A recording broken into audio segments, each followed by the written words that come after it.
Ahoy there, Captain Benzie here, coming at you with another ship fitting guide for Eve Echoes. Today we're going to be looking at the Omen Navy Issue, yes, another Amarr ship and a cruiser to boot.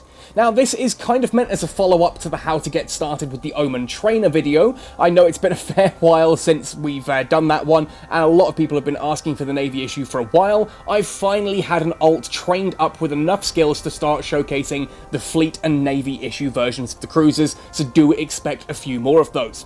So what this video is essentially going to cover is what is the Omen Navy issue? Why would you upgrade from the Omen trainer to the Omen and then again up to the Omen Navy issue? What actually are the differences? Then we're going to have a look at how to fit this and how to fly it in combat.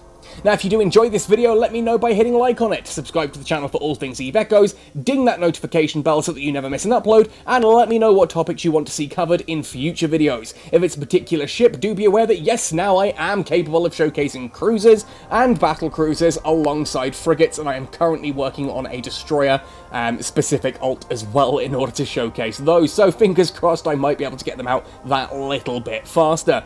Finally, if you do want to go the extra mile to help support this channel, you can join us on Patreon. Every dollar does help, because of course all of those alts are requiring a full Omega account in order to support them. So every dollar, every pledge helps just keep those alts training so that we can showcase things better in videos. Anyway, that all said and done, let's talk about the Omen Navy issue. The Omen line of hulls is one of the Amarr Empire's mainstay for cruisers. If we head up to the cruiser branch of the Amarr Empire tree to tech level 5, you'll find the Omen trainer. Now, I have done a video specifically on the Omen trainer already on this channel, well worth checking out if this is something that you're looking to start with. I'll put a link at the top of the screen now and in the description below. Basically, start with the Omen trainer. If you're not sure about whether or not the Omen line of cruisers might be for you, the trainer is designed, as the name suggests, for exactly that. They're usually very cheap to pick up on the market, you can fit them nice and cheaply, and if you get it destroyed while messing around with it, you can just dock up at a station and rebuild it using insurance vouchers. Excellent way to get started. But if you do find that you're enjoying the Omen trainer and you're looking to upgrade from there, why would you move into the Omen? Well, let's have a look at it. First things first, the Omen does get some really cool skins, and I'm not even joking when I say this. One of the reasons I upgraded from the Omen trainer to the Omen so quickly was because I wanted to use the Omen water skin, because any ship that has a gigantic glowing-eyed kraken on the front of it is a-okay in my book. Yes, seriously, that was one of the main considerations for me upgrading. But, on a more serious note, looking at the actual ship details, there are some considerable differences between the Omen trainer and the Omen. Now, obviously, the Omen cannot be insured. If this thing gets lost in combat, it is gone. You're going to have to buy it again, so you do want to play with the Omen trainer for a little bit to get a feel for this ship and what it can do before upgrading. But when you do upgrade, first of all, as per that fitting profile, you are getting an additional low slot. That takes you from 3 low slots on the Omen trainer up to 4 low slots on the Omen mainline there. 4 low slots suddenly opens up a whole new world of possibilities. If you were going heavy tank on the Omen trainer, you can now add something like a heatsink, or if you were going for higher damage, you can start adding a bit more survivability and do higher level anomalies thanks to that extra low slot. Speaking of defense as well there, the defense of the Omen trainer was a whopping 7780, whereas here it's 9725. It's 2000 additional hit points, much stronger shields, considerably stronger armor, and better structure as well. Across the board, just flat out better. As we go down a little bit further as well, you'll see that the flight velocity has gone from 234 on the trainer up to 241 on the Omen mainline here. As a point to note as well, that's faster than several destroyers. The Corax Assault, an assault destroyer, a ship that is designed to be hit and run by its very nature, is slower than the Omen. I'm not sure what to make of that. Signature radius here does go down as well, 116 on the Omen trainer down to 109.7 here on the Omen. Makes it that little bit harder to hit, plus you've got a slight increase there to the scan resolution, I think. I think it's 305 on the Omen, it's about, probably about the same actually. Trait description does have a little bit of an advantage here as well. You've still got the inertia modifier from cruiser command bonus, and you've still got medium laser operation, giving you the 10% reduction to medium laser capacity need, an absolutely vital skill as I showcased in that Omen trainer video.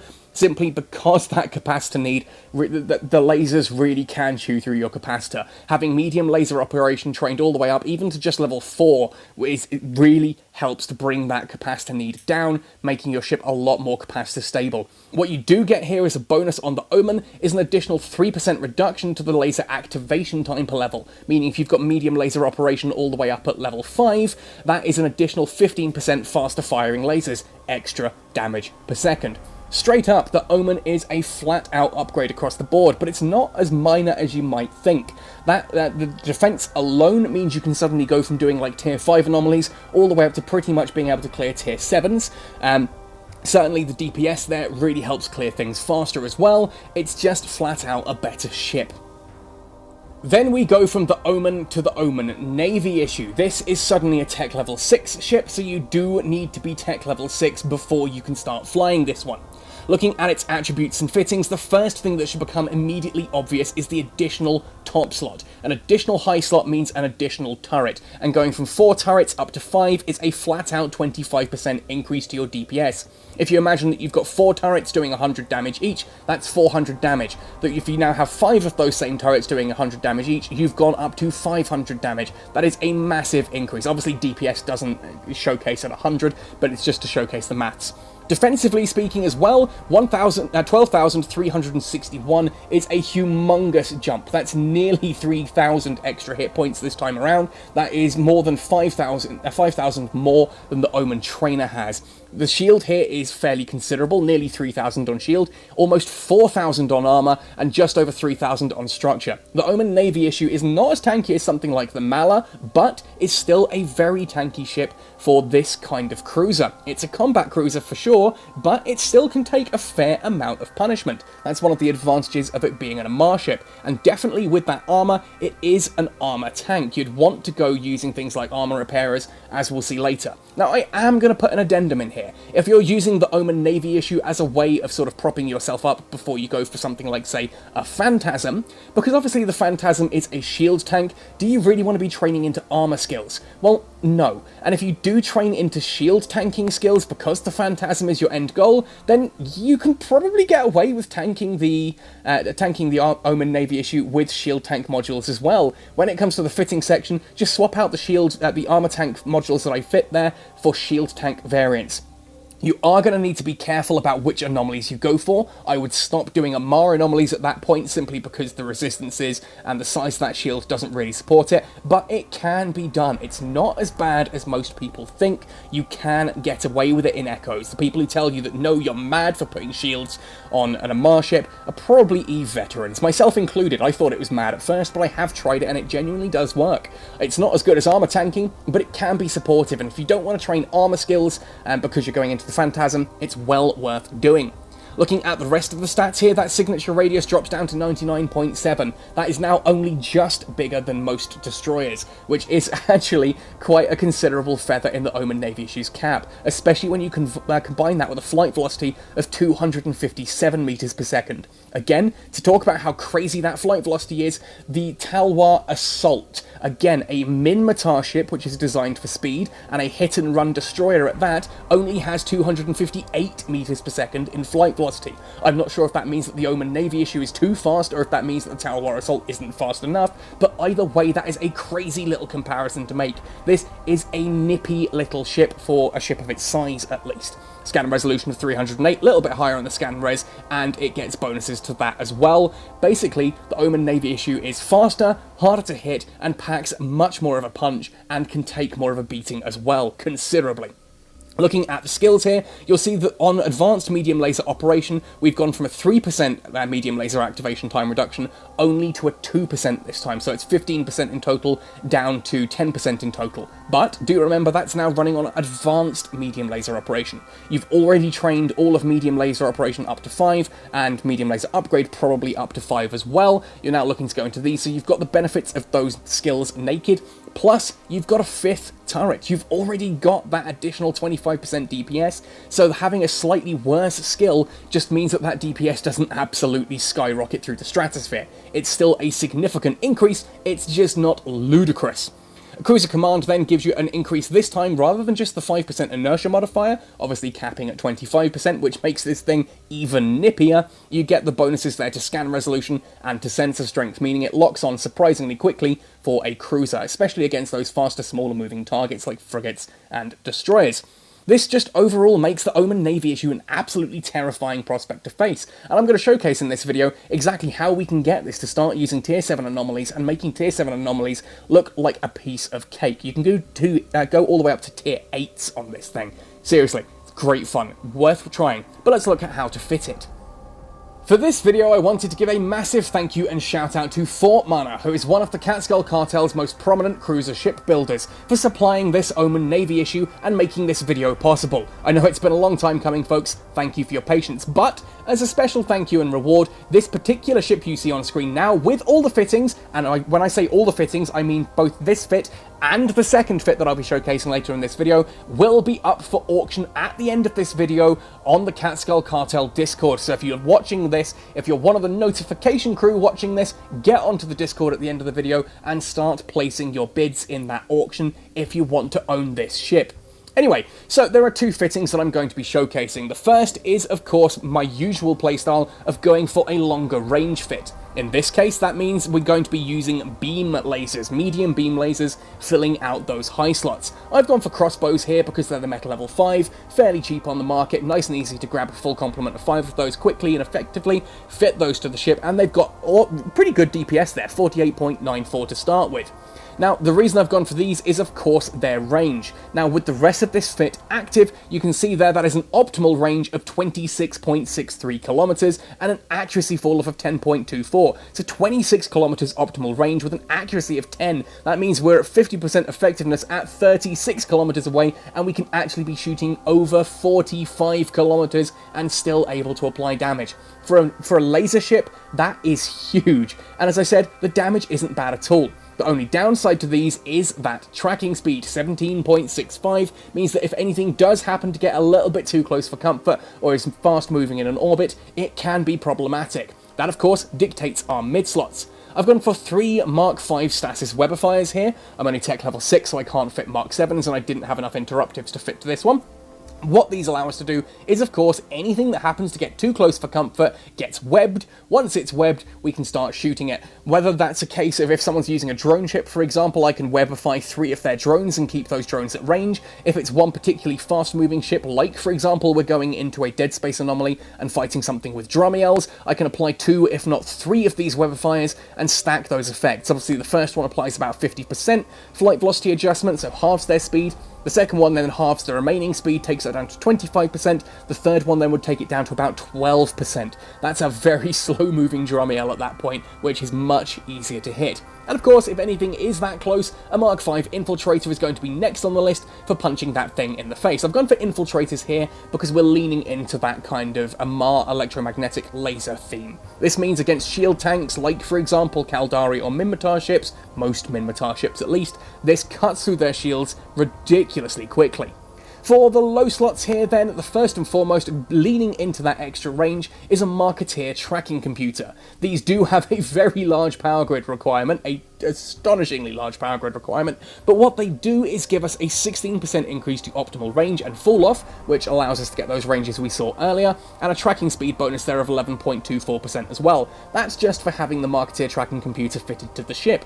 If I choose to activate it, that's an additional 500% bonus. That takes those optimal range bonuses and fall-off bonuses to an astronomical level and allows you to fire at some quite frightening distances. Honestly, well worth having a bit of fun with.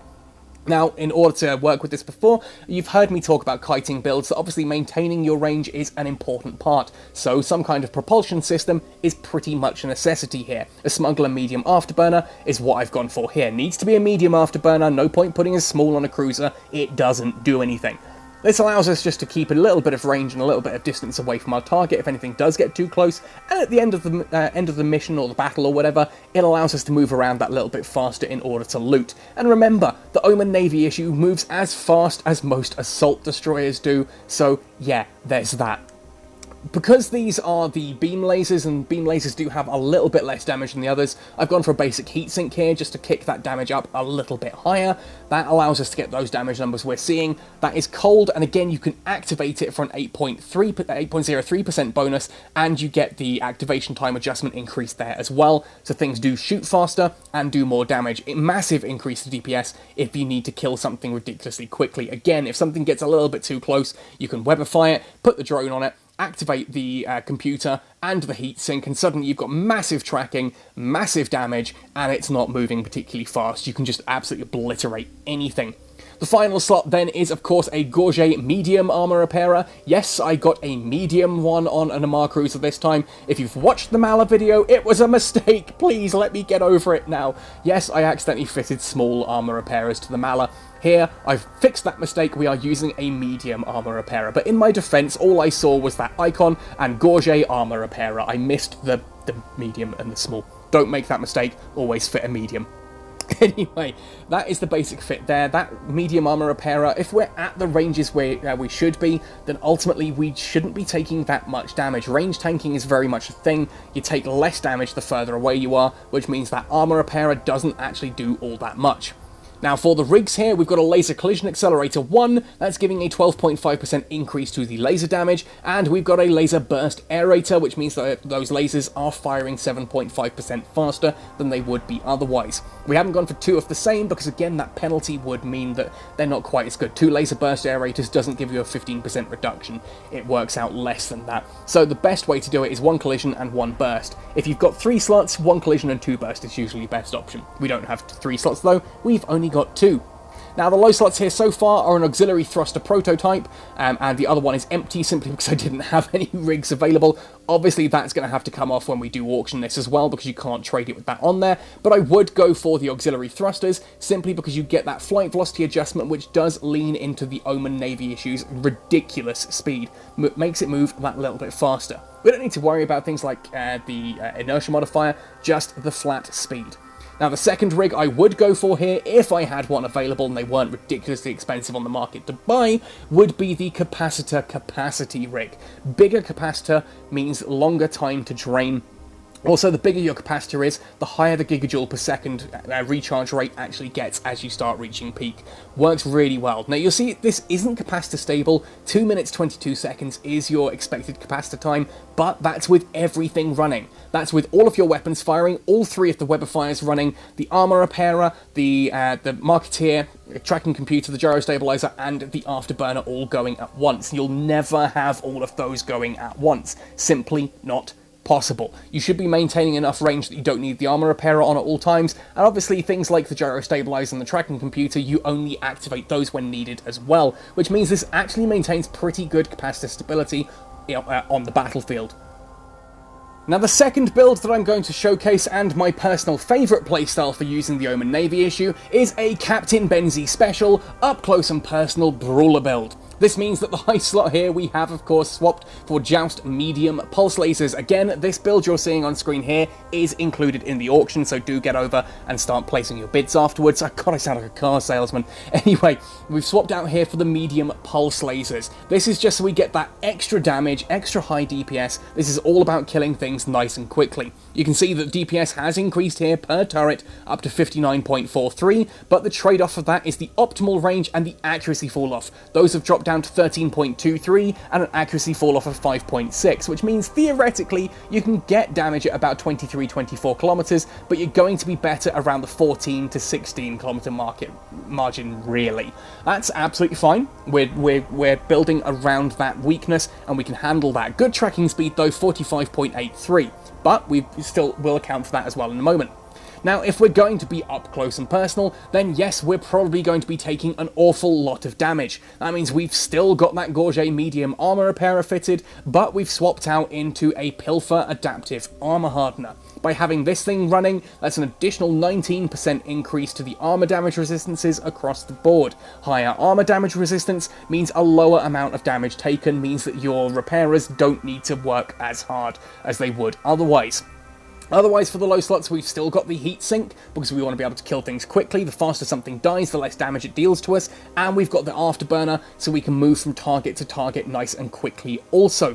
That means we are constantly in range to use those turrets to the best of their ability. Because remember, this fitting page here, that's just theoretical DPS you're seeing at the top. If you're not in range, you're not doing that DPS, and the shorter range means you need to be able to move from target to target faster, otherwise any travel time is just wasted damage. You're not getting that damage, which means that ultimately a lower DPS, longer range might actually work out more effective, hence the Afterburner.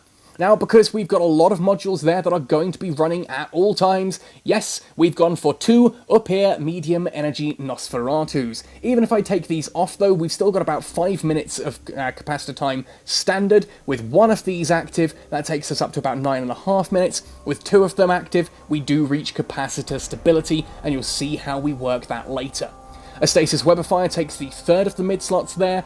Excellent way to just make sure that, again, if anything is causing a bit of problems and something is just avoiding our turrets that little bit more than we'd like, we can Webify it, slow it right down, the turrets catch up, turn it into paste. Same then with the Mark V Infiltrator, designed there for dealing with anything that is getting too close than it should be. Although that said, with the range of the guns, you'll also be able to use the drone against your primary target just for extra damage across the board. That 321.12 DPS you're getting at the top there should be active against any target, because ultimately that drone will actually be taken into account. Rigs are of course the same as we discussed earlier, very much using that same kind of build. Both builds use the exact same rig structure. Obviously in this case, yeah, having that additional flight velocity is going to be important.